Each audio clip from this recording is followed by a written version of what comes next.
Philosophy ক্লাসে সকলকে স্বাগত। আজকের ক্লাসে আমরা আলোচনা করব ওয়েস্টার্ন এথিক্স নিয়ে। ওয়েস্টার্ন এথিক্সের একটি খুব গুরুত্বপূর্ণ টপিক হলো হেডোনিজম বা সুখবাদ। হেডোনিজম বা সুখবাদ এই বিষয়টার উপর আজকের ক্লাসে আমরা 3টে পর্বে আলোচনা করব। প্রথম আমরা দেখব যে সুখবাদ বা হেডোনিজম এটার উৎসটা কি, কোন পরিপ্রেক্ষিতে সুখবাদ বা হেডোনিজম এই তত্ত্বটার আবির্ভাব হয়েছে। দ্বিতীয় আলোচনায় আমরা দেখব হেডোনিজম বলতে কি বোঝায়, হোয়াট ইজ হেডোনিজম। আর তৃতীয় স্তরে আমরা দেখব যে ওয়েস্টার্ন এথিক্সে হেডোনিজমের শ্রেণী বিভাগটা কি। তাহলে আমরা প্রথম পর্বে দেখব উৎস, দ্বিতীয় স্তরে দেখব হেডোনিজম শব্দের অর্থ কি, আর তৃতীয় স্তরে দেখব হেডোনিজম এবং তার শ্রেণী বিভাগ। দেখো, আমরা ইতিপূর্বে ওয়েস্টার্ন এথিক্সের যে প্রথম ক্লাসটা করেছি, সেই প্রথম ক্লাসে আমরা দেখেছিলাম যে স্ট্যান্ডার্ড অফ মোরালিটি অর্থাৎ নৈতিকতার মানদণ্ড বলতে কি বোঝায়। সেই মানদণ্ড আলোচনা প্রসঙ্গে আমরা দেখেছিলাম যে নৈতিক মানদণ্ড, ওয়েস্টার্ন এথিক্সে নৈতিক মানদণ্ড 3 প্রকারের। কি কি আমরা একটু যদি বোর্ডের দিকে দেখি, দেখো আমি মনে করার জন্য আবার লিখে দিয়েছি বিষয়টা। নৈতিক মানদণ্ড ওয়েস্টার্ন এথিক্সে 3 প্রকার। একটা বাহ্যবিধি, বিবেকের নির্দেশ, পরম কল্যাণ। তো এগুলো সম্পর্কে আমরা আগের ক্লাসে বিশদে আলোচনা করেছি, সেই ক্লাসটা তোমরা প্রত্যেকে দেখে নেবে। তো বাহ্যবিধি, বিবেকের নির্দেশ, পরম কল্যাণ। এই পরম কল্যাণ যে নৈতিক মানদণ্ড, এই প্রসঙ্গে অনেকে বলেন, অনেকে বলতে প্রধানত প্রত্যক্ষবাদী যারা দার্শনিক তারা বলেন যে পরম কল্যাণ বলতে তারা বলেছেন সুখ বা প্লেজিওর। তাহলে নৈতিক মানদণ্ড হিসাবে পরম কল্যাণ বলতে যারা সুখকে বোঝায় তারাই হলেন সুখবাদী দার্শনিক। ঠিক আছে? আর যে মতবাদে নৈতিক মানদণ্ড হিসাবে সুখকে স্বীকার করা হয়, সুখকে স্বীকৃতি দেওয়া হয়, সেই মতবাদটাকে ওয়েস্টার্ন এথিক্সে বলা হয় সুখবাদ বা হেডোনিজম। তাহলে আমরা দেখলাম কি সুখবাদ প্রসঙ্গটা আসছে কোথা থেকে? নৈতিক মানদণ্ডের যে পরম কল্যাণ, সেই পরম কল্যাণ প্রসঙ্গে অনেকে বলছেন, অনেক দার্শনিক বিশেষত প্রত্যক্ষবাদী দার্শনিক তারা বলছেন যে সুখই হলো পরম কল্যাণ রূপে নৈতিকতার মানদণ্ড। তো সেই প্রসঙ্গে পরম কল্যাণ থেকে এই সুখের কনসেপ্টটা আসছে। যে দার্শনিকেরা সুখকেই পরম কল্যাণ বলেন বা নৈতিক মানদণ্ড বলে স্বীকার করেন, তারাই হয়ে যাচ্ছেন সুখবাদী দার্শনিক। ওকে, তাহলে আমরা দেখলাম সুখবাদের উৎসটা কি। এবার আমরা দেখে নেব যে সুখবাদ বলতে আসলে নৈতিকতায় সুখবাদ বলতে আসলে কি বোঝায়। দেখো, সুখবাদের ইংরেজি শব্দ হলো হেডোনিজম। হেডোনিজম শব্দটা এসেছে একটা গ্রিক শব্দ হেডোনি। গ্রিক শব্দ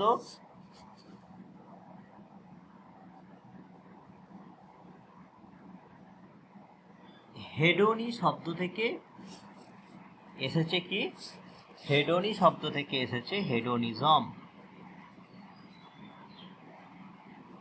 হেডোনিজম শব্দটা গ্রিক শব্দটা।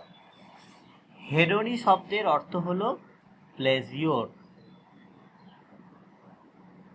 অর্থাৎ সুখ।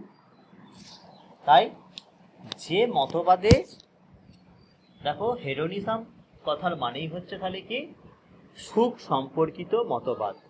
যেহেতু হেডোনি শব্দের অর্থ হলো প্লেজিওর বা সুখ, তাই হেডোনিজম শব্দের ব্যুৎপত্তিগত অর্থ হলো সুখবাদ, বা যে মতবাদে মানুষের জীবনে সুখকে পরম কল্যাণ রূপে দেখানো হয়, সেই মতবাদটাই হচ্ছে এখানে সুখবাদ বা হেডোনিজম। তো দেখো,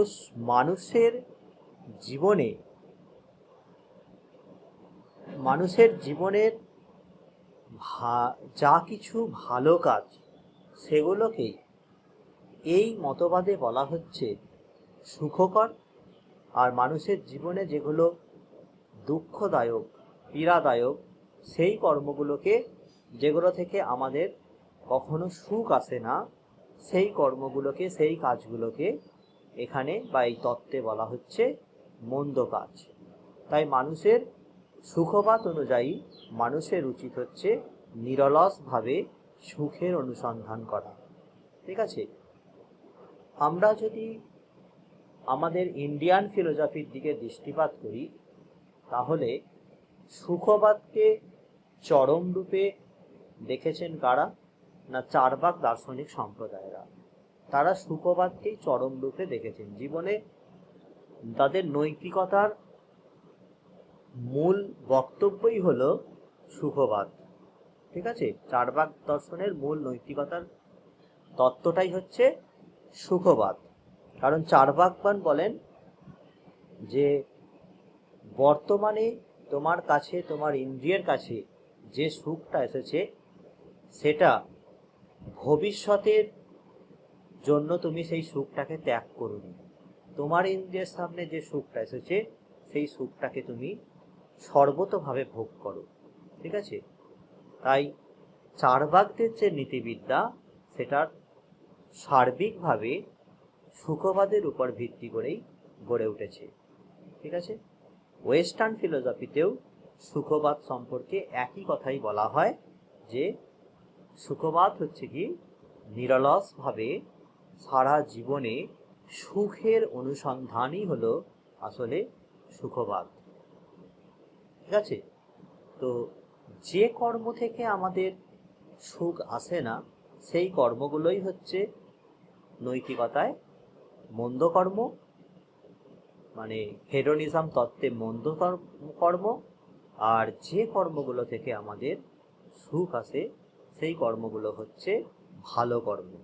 তাই সুখ যে কর্ম থেকে প্রাপ্ত হয়, সেই কর্মই আমাদের একমাত্র কাম্য। এটাই হেডোনিজম বা সুখবাদের মূল বক্তব্য। সুখটাকে জীবনে পরম কাম্য বলে এরা মনে করেন। ঠিক আছে? এবার আমরা আলোচনা করব যে সুখবাদের শ্রেণীবিভাগ। দেখো, সুখবাদকে প্রধানত দুটি ভাগে ভাগ করা হচ্ছে। এক, মনস্তাত্ত্বিক সুখবাদ বা সাইকোলজিক্যাল হেডোনিজম। দুই, নৈতিক সুখবাদ বা এথিক্যাল হেডোনিজম। মনস্তাত্ত্বিক সুখবাদ, এই মনস্তাত্ত্বিক সুখবাদের সমর্থক কারা ছিলেন?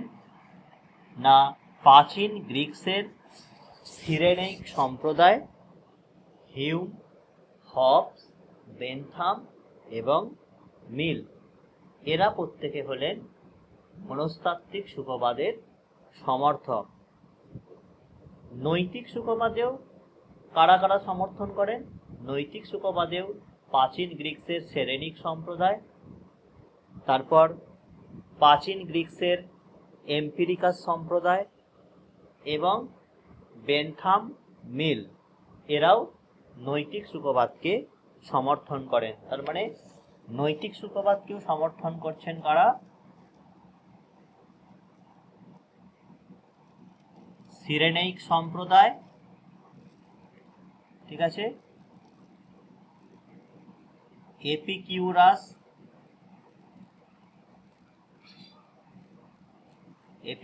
সম্প্রদায়, এটাও প্রাচীন গ্রিকসের একটা দর্শন সম্প্রদায়। সিরেনেইকও হচ্ছে প্রাচীন গ্রিকসের একটা দর্শন সম্প্রদায়, ঠিক আছে। আর কে কে সমর্থন করেন? বেনথাম, মিল, এরা প্রত্যেকেই নৈতিক সুখবাদকে সমর্থন করেন।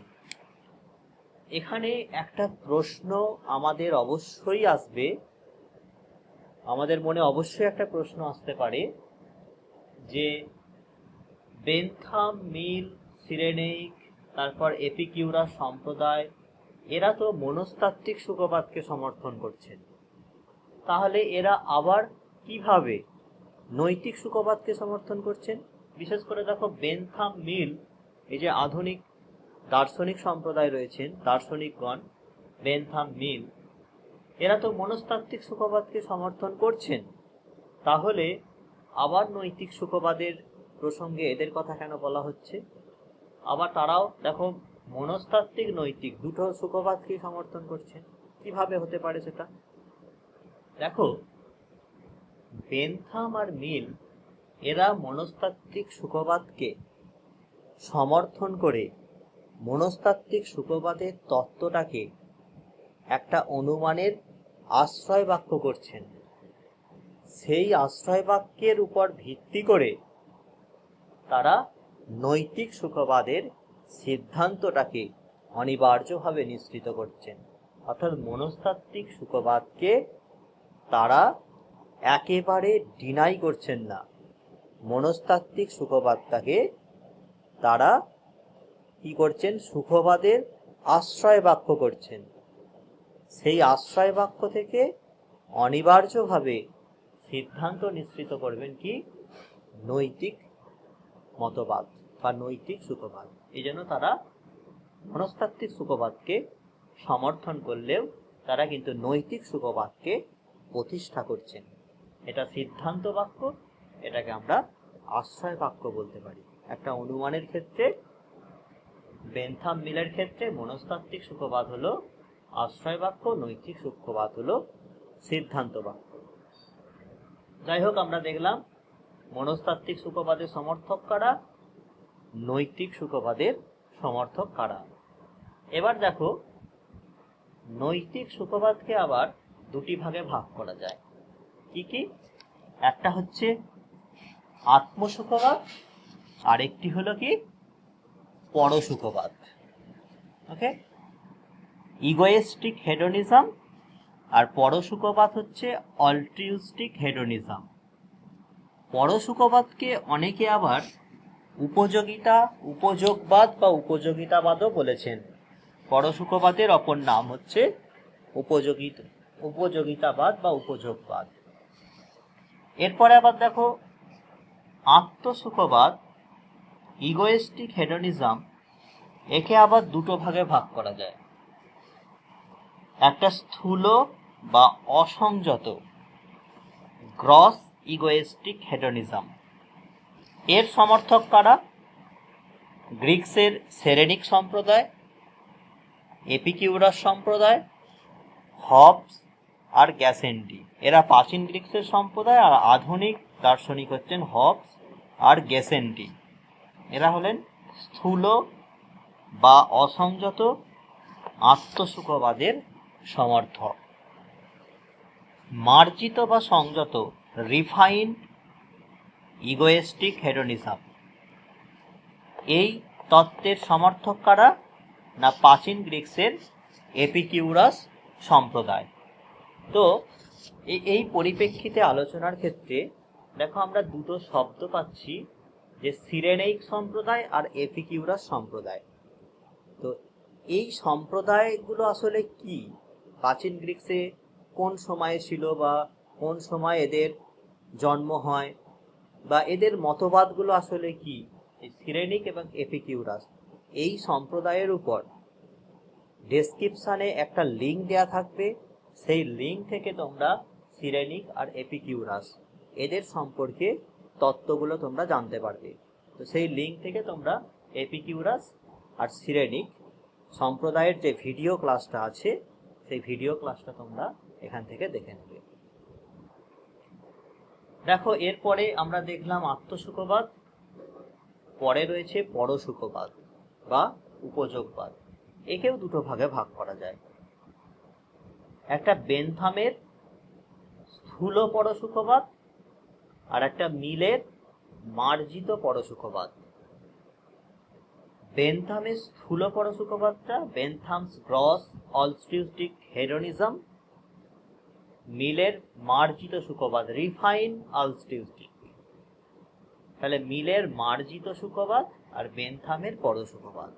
তাহলে এই হচ্ছে আমাদের ক্লাসে সুখবাদ অর্থাৎ ওয়েস্টার্ন এথিক্সে হেডনিজমের শ্রেণীবিভাগটা আসলে কি সেটা আমরা এই ক্লাস থেকে আলোচনা করলাম।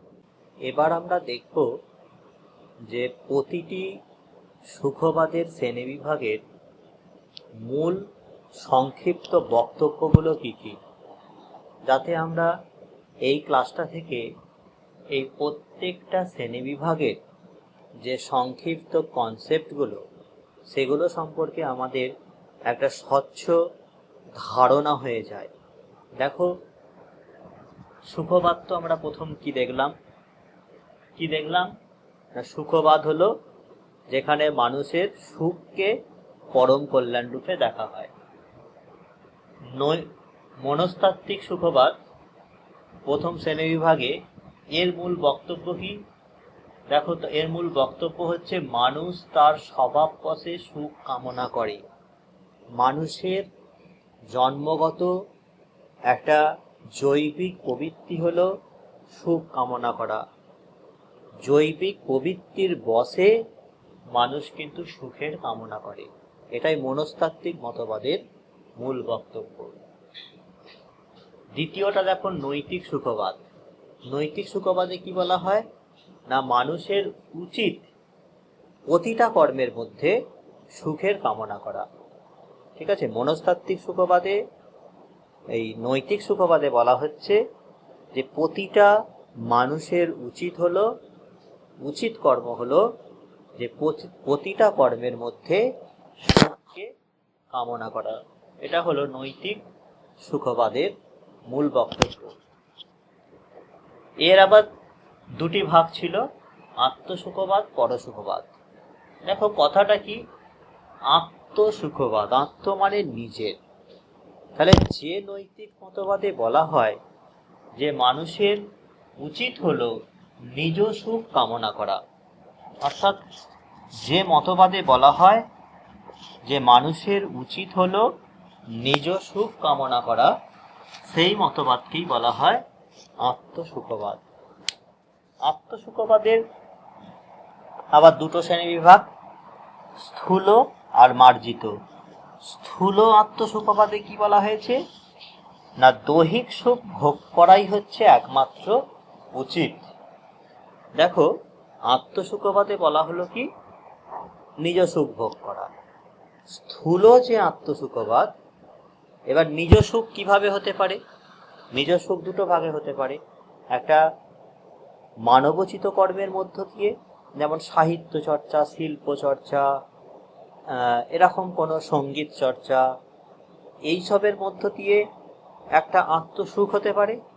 আর একটা দেহগতভাবে আত্মসুখ হতে পারে। যারা বলেন যে মানুষের উচিত হলো দৈহিক সুখ ভোগ করা, সেই মতবাদটাই হচ্ছে স্থূল আত্মসুখবাদ। আর যে মতবাদে বলা হয় যে দৈহিক সুখের পরিবর্তে মানুষের উচিত হলো তার মানবোচিত সুখ ভোগ করা, সাহিত্য চর্চা, উপন্যাস পাঠ, এইসবের মধ্য দিয়ে নিজের যে সুখের কামনা, এই সুখের কামনাটাই হচ্ছে তোমার মার্জিত আত্মসুখবাদ, যেখানে দৈহিক সুখকে প্রাধান্য দেওয়া হয় না। কিন্তু স্থূল বা সংযত আত্মসুখবাদে দৈহিক সুখটাকেই সর্বস্ব বলে মনে করা হয়। এরপরে চলে আসো পরসুখবাদ বা উপযোগিতাবাদ। বেনথামের স্থূল পরসুখবাদ। কি বলা হয়েছে? বেনথাম, আমি ক্লাসের প্রথমেই বলেছি যে বেনথাম এবং মিল মনস্তাত্ত্বিক সুখবাদকে সমর্থন করছেন। এরা কি করেছেন? মনস্তাত্ত্বিক সুখবাদ থেকেই পরসুখবাদ বা উপযোগিতাবাদকে নিঃসৃত করেছেন, অনুমান করেছেন। তাই এদের বেনথামের স্থূল পরসুখবাদের বক্তব্যটা কি আমরা দেখব। তো প্রথমে দেখে নি, দেখো পরসুখবাদ কি। আত্ম মানে নিজের সুখ, সহজ কথায় পর মানে অপরের সুখ, নিজ সুখ নয় অন্যের সুখ, সেটাই হচ্ছে পরসুখবাদ। বেনথামের স্থূল পরসুখবাদে কি বলা হয়েছে, আমরা এই প্রসঙ্গটা এখানে লিখে নিয়েছি। মানুষ যদি স্বভাববশে সুখ কামনা করে, দেখো, মানুষ যদি স্বভাববশে সুখ কামনা করে, এটা কাদের মতবাদ? মনস্তাত্ত্বিকদের মতবাদ, যে মানুষ তার স্বভাববশে সুখ কামনা করে। সেখানে বেনথাম কি সিদ্ধান্ত করছেন? তাহলে তার উচিত সার্বিক মানুষের সুখ কামনা করা। তাহলে তিনি মনস্তাত্ত্বিক মতবাদটা নিলেন যে মানুষ যদি স্বভাববশে সুখ কামনা করে তাহলে তার উচিত কি হবে? নৈতিকতার দিক থেকে তার উচিত হলো সার্বিক মানুষের সুখ কামনা করা। এটা হলো বেনথামের স্থূল পরসুখবাদ।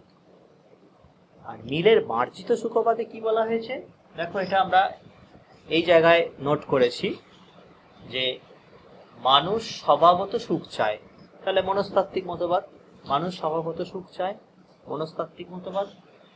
অতএব মানুষের সুখ চাওয়া উচিত, তাই না? তাহলে মানুষ যদি স্বভাবত সুখ চায়, তাহলে নৈতিক দৃষ্টিভঙ্গিতে মানুষের সুখ চাওয়া উচিত, সিদ্ধান্ত নিশ্চিত করলেন মিল। তাহলে আমরা এই সম্পূর্ণ শ্রেণীবিভাগটার উপর যে থিওরিগুলো গড়ে উঠেছে, সেই থিওরিগুলোর যে সংক্ষিপ্ত একেবারে ধারণা, সেটা আমরা এই ক্লাস থেকেও আলোচনা করলাম।